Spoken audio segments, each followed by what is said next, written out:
Spider-Man No Way Home. Literally way crazier than I could have expected.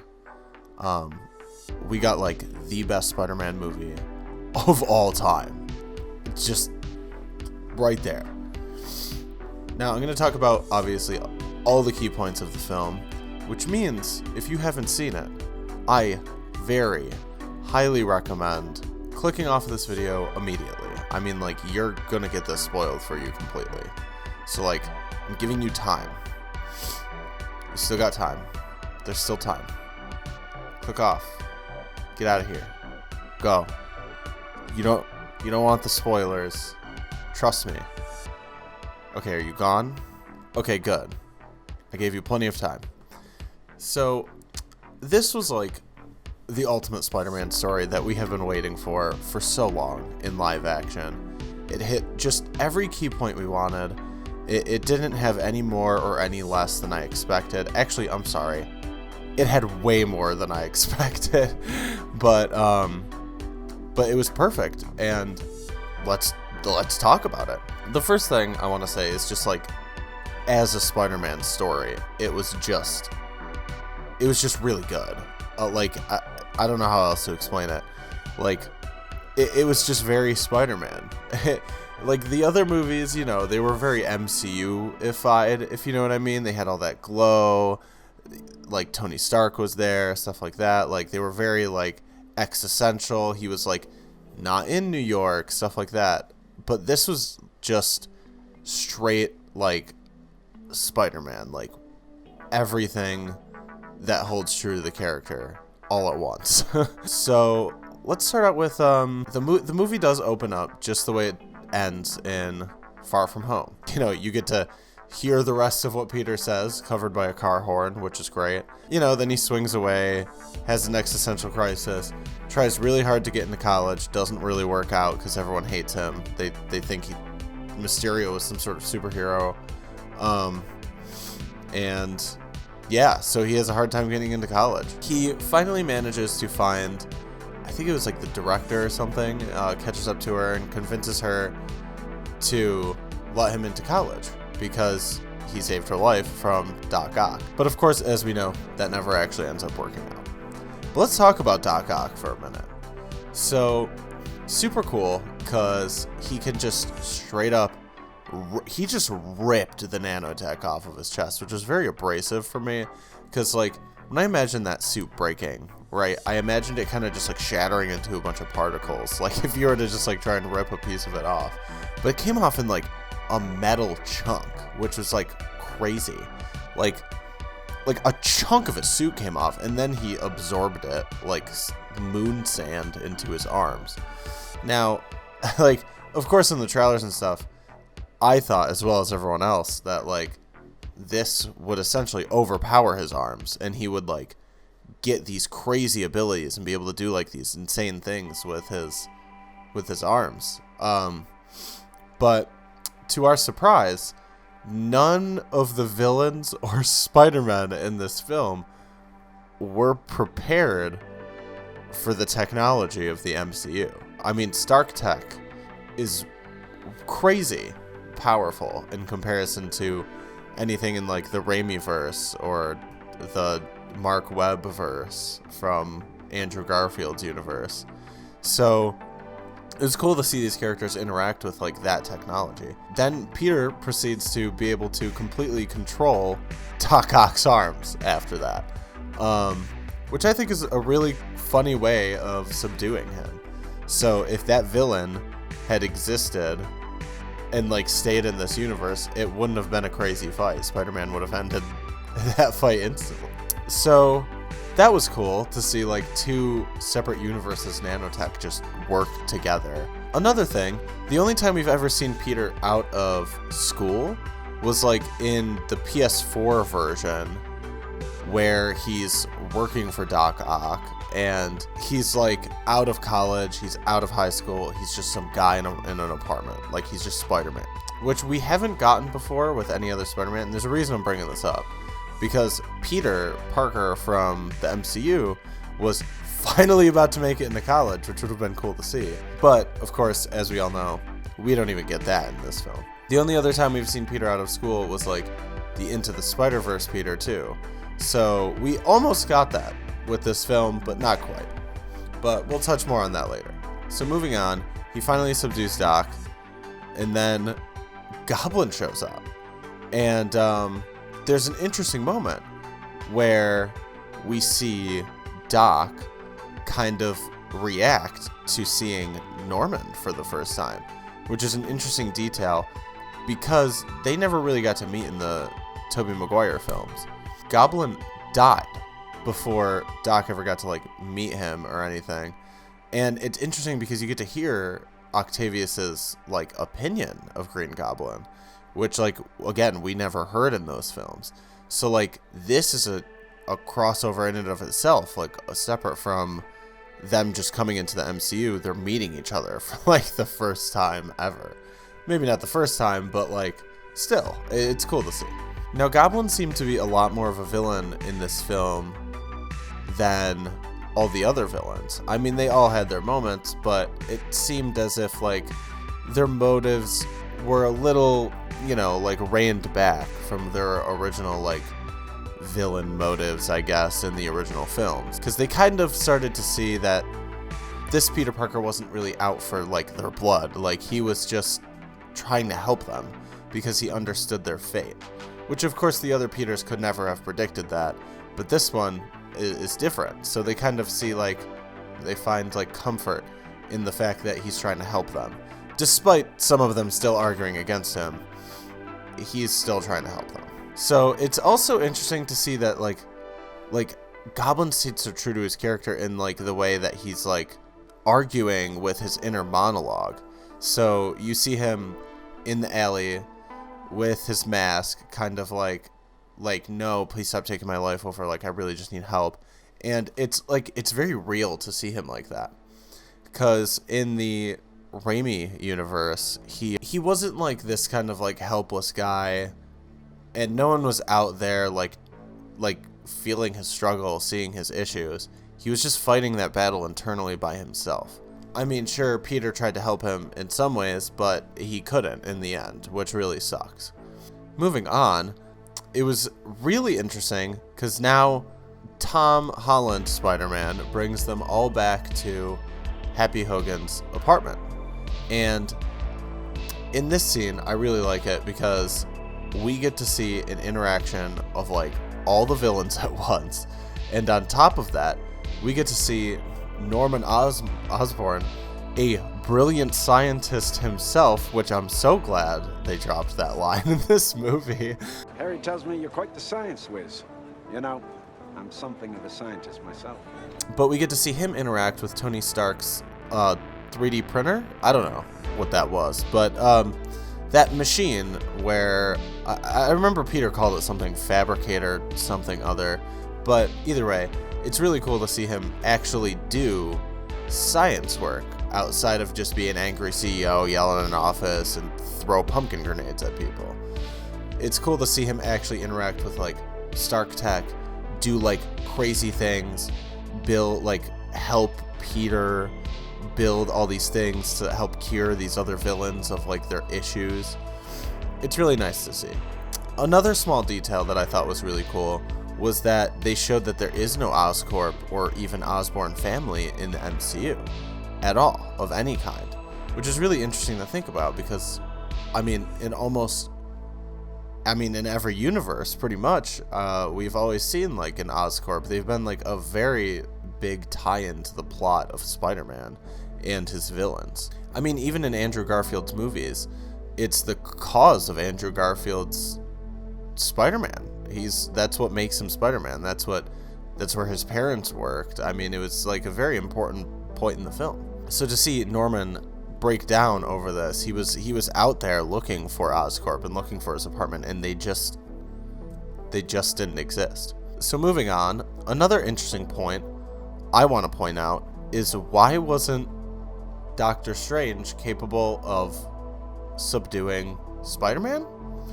I mean, yes, like Spider-Man did best him in an interesting way. He used like a very intelligent way of like stopping Doctor Strange.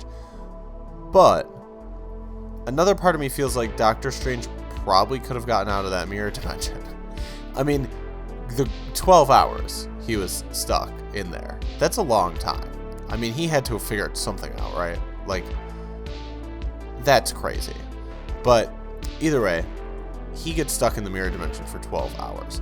Which, by the way, I do want to see some footage of, like, what he was thinking or doing in there for 12 hours. He was probably very pissed. But this concludes to another point. So if he wasn't able to escape the mirror dimension, he was pretty easily subdued by Spider-Man. Maybe this is a part of the reason he's probably going to need help from Wanda Maximoff instead of being the person to fight her in Multiverse of Madness. He might not be as powerful of a multiverse being as we had previously assumed. So moving on, we get to another point. Ned and MJ are in Ned's house, and they're very sad about Peter. Peter's losing his shit.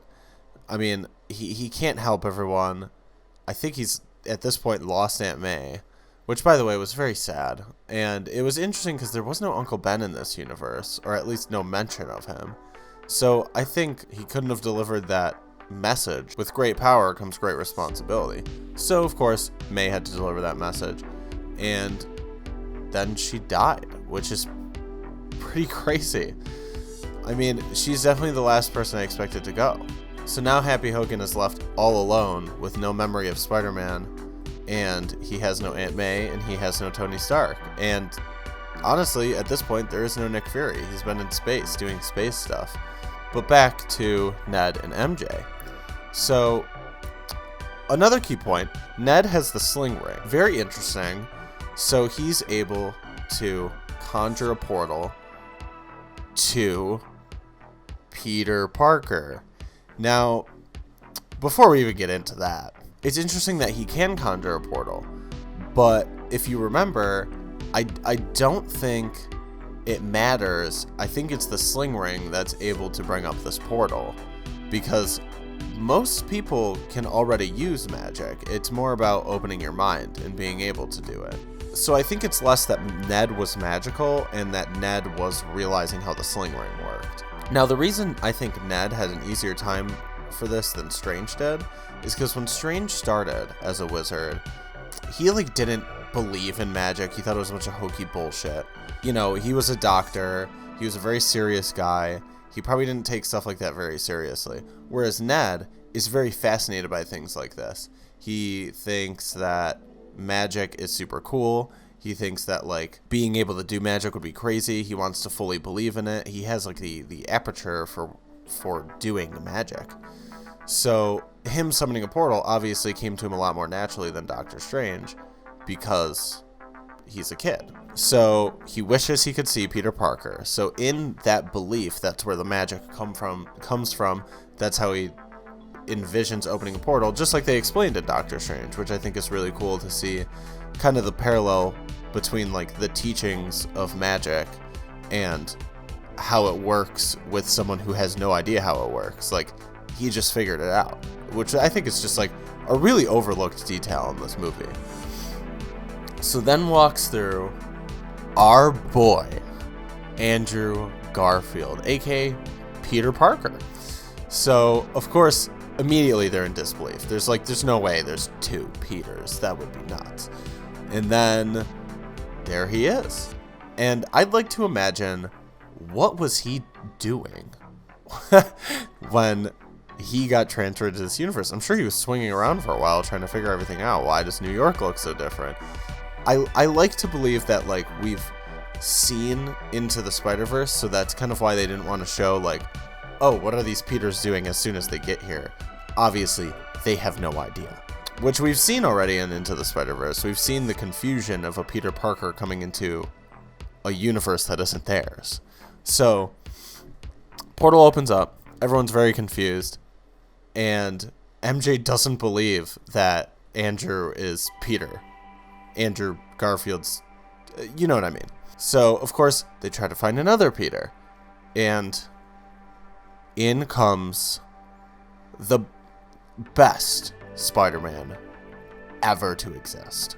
Tobey Maguire walks through a portal. And the theater goes nuts. I cannot explain. Everyone was howling when he walked through. It was insane.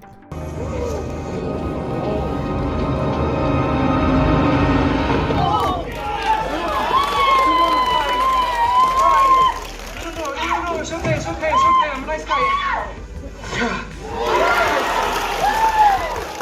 Here. Great, it's just some random guy. Hello. Then they started talking, which was probably the craziest thing ever. With, like, aside from Tom Holland. Because, I mean, like, of course, we all expected, like, Tom Holland to meet these guys. Like, that's cool. But the idea of these guys meeting each other after all these years is just bizarre to me.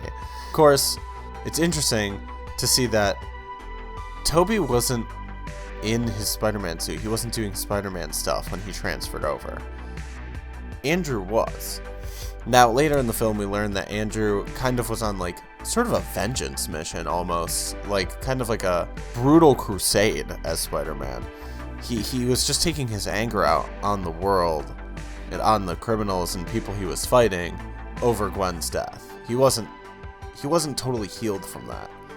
Whereas Tobey, he has just been kind of coming to peace with his life, coming to terms, and, like, just trying to figure himself out, which was really cool to see. It was really nice. So, another thing, we do also learn that their lives moved on after those films. So there is, like, canon, like, story that, like, progresses after each film in their own respective franchises was over. So that brings us to another point. At what point do each of these people get pulled from their reality?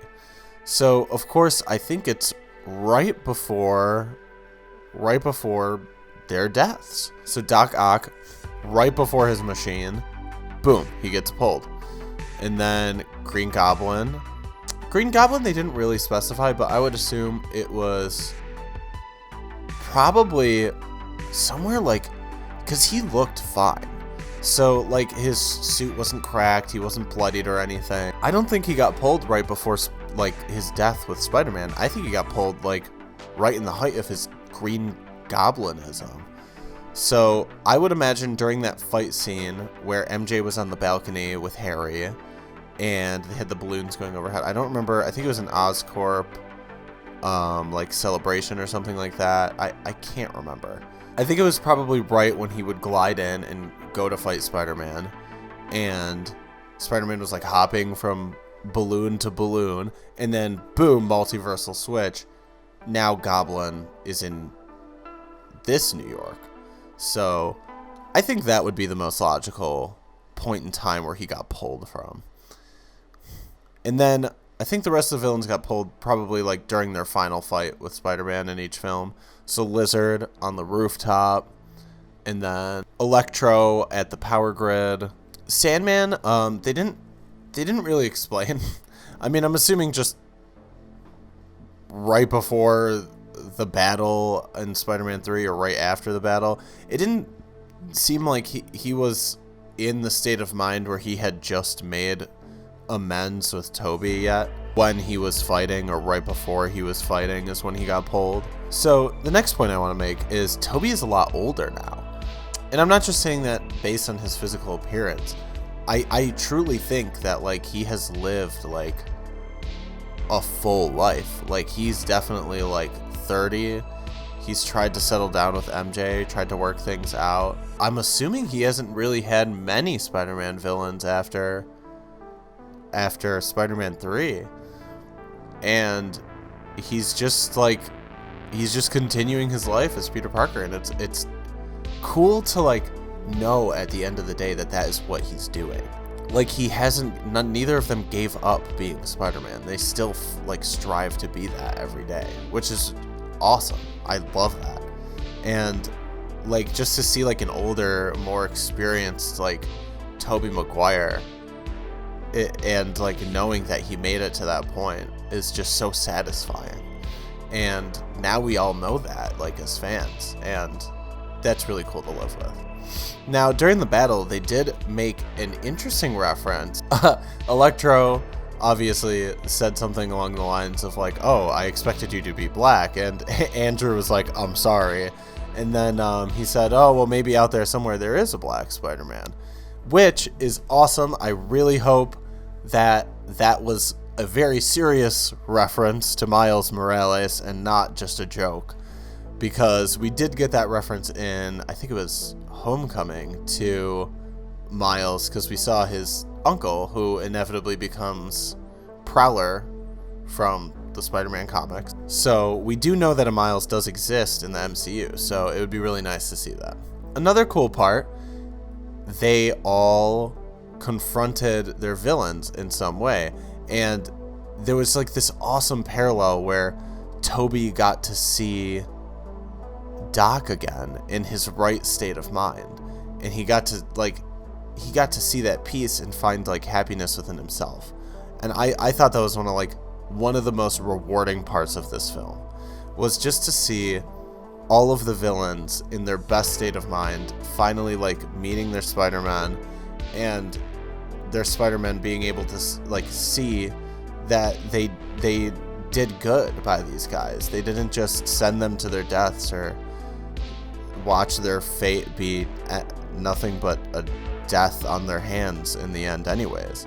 Another point I want to talk about, Andrew, when he caught MJ, it broke my heart. But there's an important detail to notice there. So before, obviously, he tried to thwip her body and catch her with his web, but as we all know, that can kind of break a person's spine. So instead, we see him dive harder and off of something and reach the extra distance and grab her and then swing down, which he learned, unfortunately, from Gwen Stacy's death. Sandman and Lizard kind of got forgotten in this film. I mean, not completely. I think Lizard definitely had a bigger role to play. I mean, he essentially just got the ending that he got in Andrew Garfield's movies, but he lived. That was really the only major difference. Sandman, however, I mean, he got a better ending because he's not sand anymore, but he kind of just got ignored. And like, I'm not saying that's like a bad thing, because there was a lot to juggle in this film. I totally understand. But like, he did get kind of, he like, Tobey was just like, you're cured. And then he was like, what's going on? He's like, don't move. And then left. And he didn't really get to like walk up to Sandman and be like, hey man, I really hope you find your daughter. They just snapped him back to reality, and they were like, bye Sandman. So like, he had a weird role in this film. I do think it was interesting, their choice to keep him fully sand in this movie. I'm assuming that was a part of his like MCU crossover, because they all ended up looking a little different in the end anyways. So that might have just been Sandman's MCU look, kind of how like Electro looked the way he did in this film, and not just some blue guy. He just looked like Jamie Foxx, which was great. The only person that didn't really change was Green Goblin. He like changed his outfit on purpose. Like, he did that himself, which I thought was cool. And he looked very Green Goblin. It was super cool to see him like just in like ragged robes like that. That was a very cool like costume design. And he kind of just like makeshifted it himself, like as this like poor lost soul in the MCU. And our final goodbye to these Spider-Men, obviously I don't think we're gonna see them ever again. I think this was kind of our homage, our final film for both Tobey and Andrew, to finally just say like goodbye and set their movies to rest, give them kind of like a sense of closure where we didn't have before with Tobey Maguire's Spider-Man 4 and Andrew Garfield's Spider-Man 3. We never got those films. But it was really nice to see that they had settled and finally like found just an ending for them that I think fans can really truly be satisfied with, and we're not going to question it or like say like, oh, like whatever happened to them, like we know now. We know that they're okay. And it really did do justice to their franchises respectfully and the fans. It really gave us like that sense of hope for these characters. So we get to the end of the movie and Doctor Strange obviously wipes everyone's mind and is like, who is Peter Parker? And this raises a lot of very concerning questions.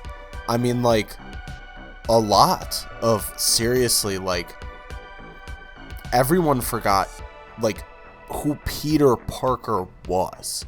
I mean, like, nobody knows who Peter is at all. I mean, like, nobody from school, none of his teachers, the government, and nobody.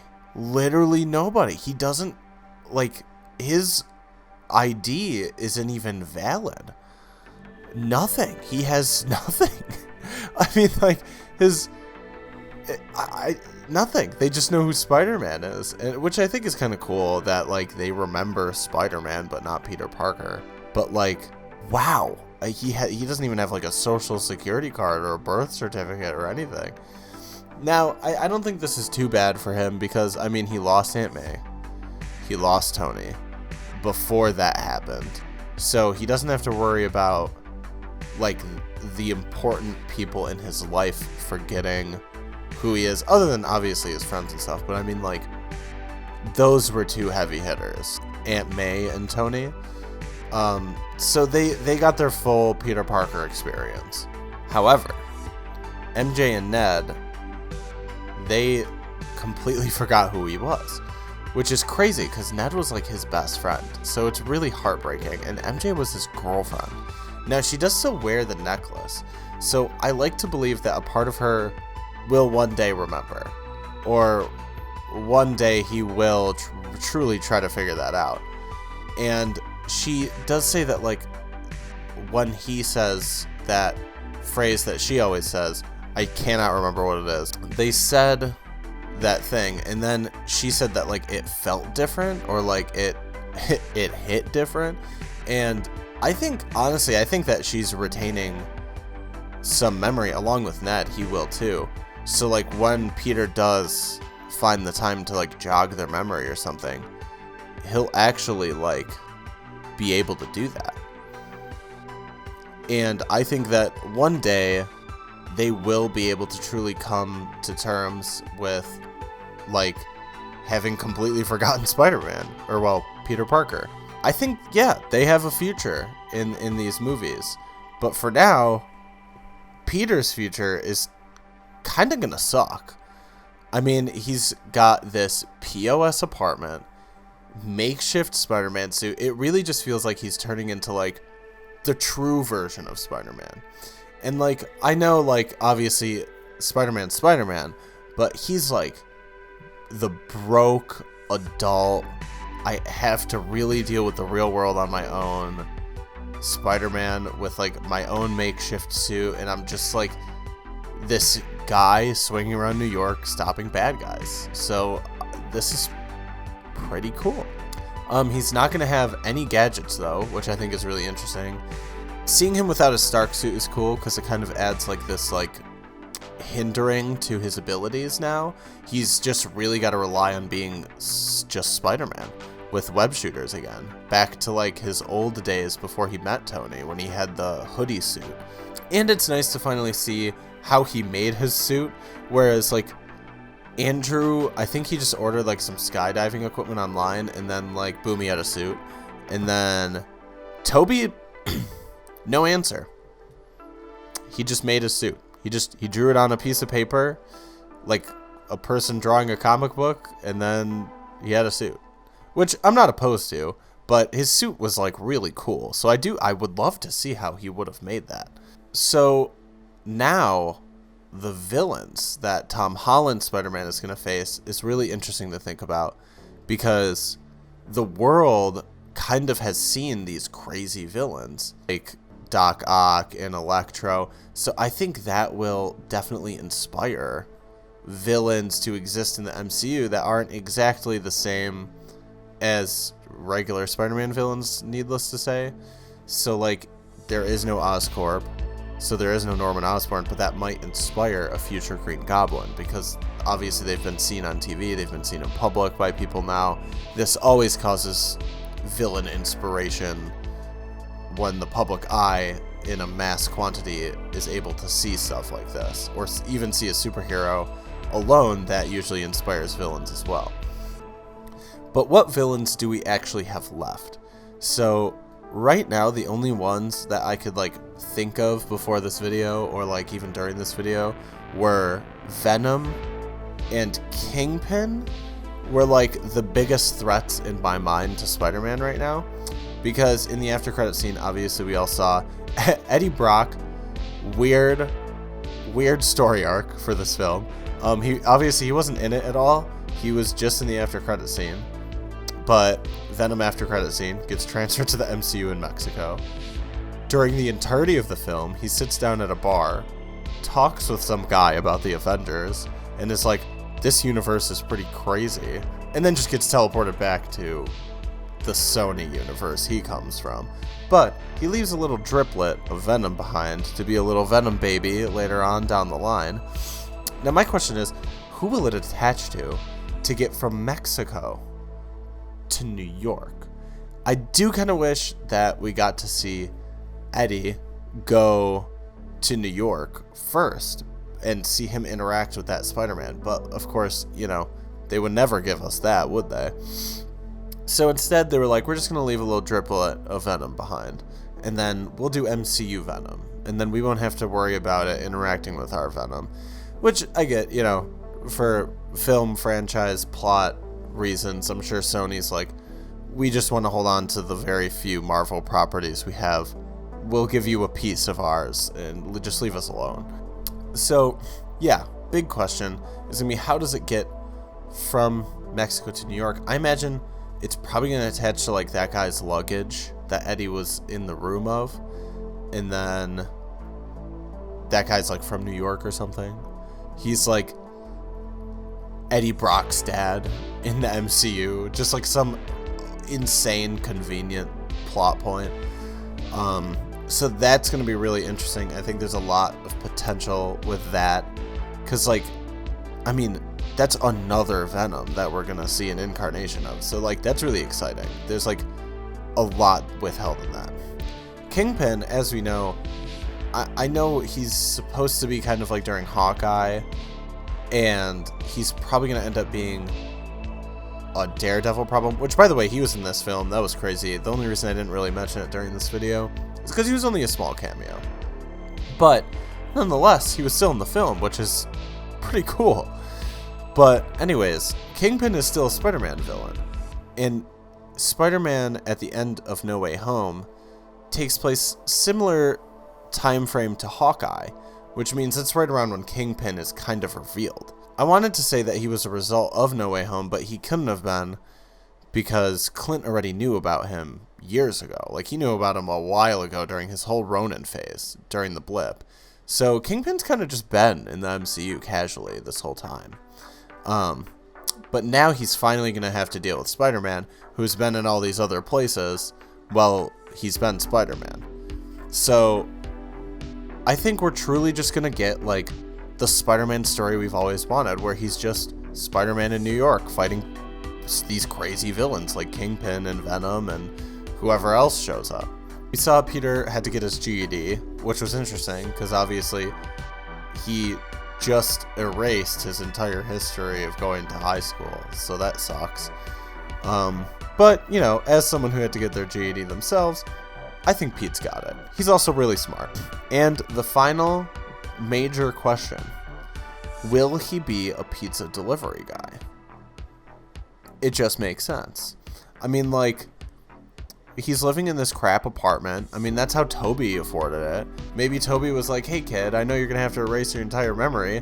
There's this crazy pizza joint around the corner, and there's this awesome apartment complex, super cheap, but they will badger you about rent.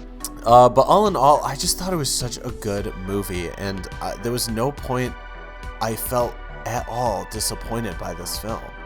It just pulled through so well. And I mean, even though like I personally feel like Sandman's motives were a little weird and they kind of did him dirty in terms of like plot relevance, and then same with Lizard. On the same note, I can totally understand because they got like, they have all these villains and they have to like juggle them around, and those two villains kind of got like a more peaceful, like controlled ending, whereas the rest were more kind of like just distraught, and they got like the fallen hero sort of thing, like good guys gone bad sort of deal.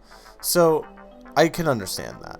But all in all, I thought it was a great movie. If you guys haven't seen it yet and watched this whole review, what are you doing? You're crazy for watching an entire review without seeing the movie. But do go see the movie.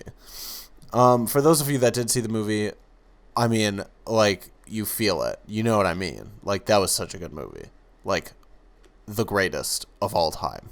Thank you guys so much for watching. I'll see you guys in the next video. I hope you guys did enjoy. Be sure to follow me on all my socials down below, and I'll see you guys in the next video.